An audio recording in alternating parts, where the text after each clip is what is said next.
24 hours in Aaron's day is usually not enough. Not busy. Aaron Hagler is a two-sport athlete in the competitive Pac-12 conference.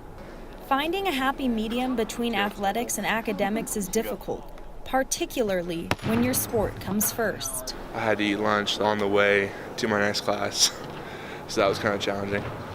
According to a Penn Berlin survey, 54% of athletes say they do not have enough time to study for tests, and 80% of Pac-12 students say they have missed a class for competition.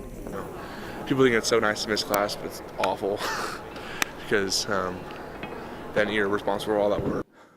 Some student athletes suggest having a sports psychologist help them manage their time and stress.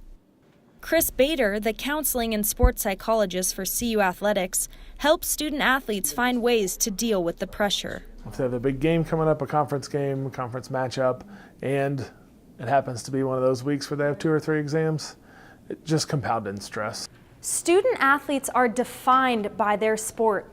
It takes perseverance, passion, and a whole lot of motivation in order to get your name immortalized in a trophy case. But student athletes serve 2 masters, academics and athletics, and finding a way to balance the 2 is easier said than done. Mindy Scarlo, the Associate Director for Academics for CU Athletics, helps student athletes with time management. To make sure that students really have access to all the resources that they need, but sometimes that's just spending time to figure out how to be most efficient with your time. 71% of student athletes say sleep is the #1 thing that their athletic time commitments prevent them from doing, ultimately hindering their athletic and academic performance.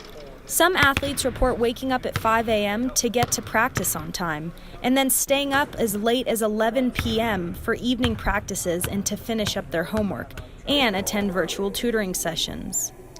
There's a lot of reward when you look over your shoulder and you say, oh geez, I really accomplished a lot. A busy schedule also leaves no room for procrastination. Reporting for NewsTeam Boulder, I'm Audrey Rodriguez.